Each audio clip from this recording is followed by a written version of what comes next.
Old age comes to us all, and it's certainly come to this kneeler. 150 years of frost and rain and drying, and frost and rain and drying over and over those years has just turned the mortar, the lime mortar, to powder. This has meant that the weight of the copings is brought to bear all the way down the roof and onto that kneeler, pushing open that gap. What that results in is movement inside the building, as you can see here, and then also damp as well. So it really needs fixing.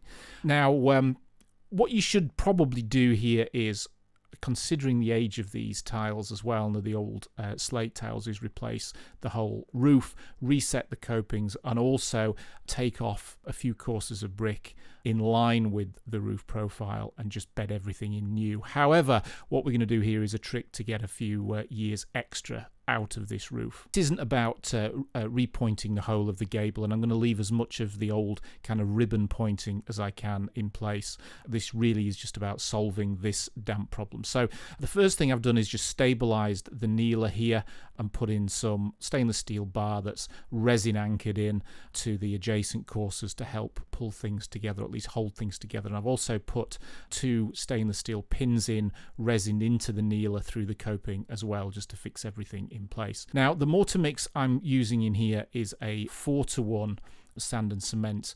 Depending on what you're doing, you could look at a 3-to-1, 4-to-1, etc. And I'm also using a plasticizer, but I'll get onto that at the end. So the first thing to do for those copings is to try and get a lot of the old mortar out of the way, because as you can see, it's just turned to sort of fairy dust.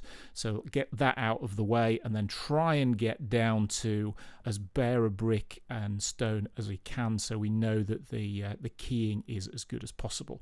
I like a nice sort of dry, plasticky mortar, so it stays on the trowel. Certainly, drier the better, because what that means is you have less chance of staining stone or brick, and then push it into the joints as such, so you end up with a nice kind of full joint, but also a little bit of mortar overhanging on the edge.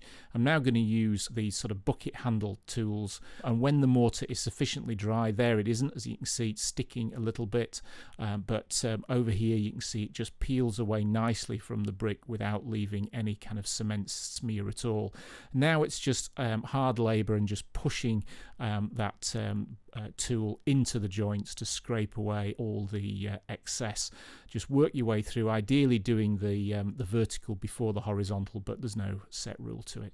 I'm then just neatening up the bedding to the copings, just putting a bit of water on the trowel and just sort of polishing it up. Now, you don't have to do this, but if you get your gloves on, you can do it with a brush, but I wouldn't recommend it because you can change the colour of the mortar with a brush. But just get your glove on and rub the edges, and what you'll find is that the excess cement or the efflorescence that's been, which is the salts, by the way, that's been in the brick will just come off.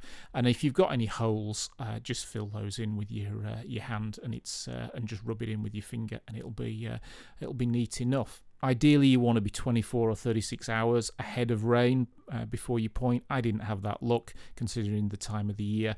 I think I got away with it because it's not an overbanded sort of ribbon pointing, which would get in the way more of rainwater on the gable and probably cause a bit of smearing. Just want to show you here the plasticizer. Whether you use this in a 4-to-1 or 3-to-1 mix, I think doesn't really matter.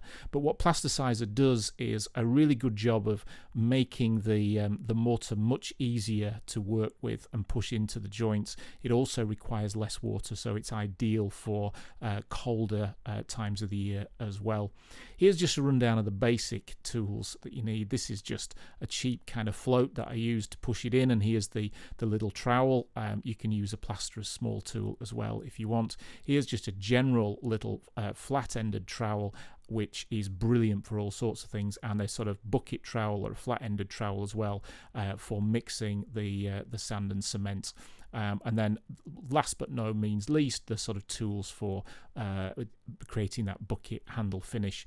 A couple of brushes for cleaning up, and a wire brush just to clean your tools if you've left them a bit too long.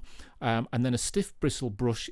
This is ideal if you're knocking mortar off the stone instead of using a bucket handle, because it copes with irregular surfaces better. Hope you like this and take the time to like and subscribe.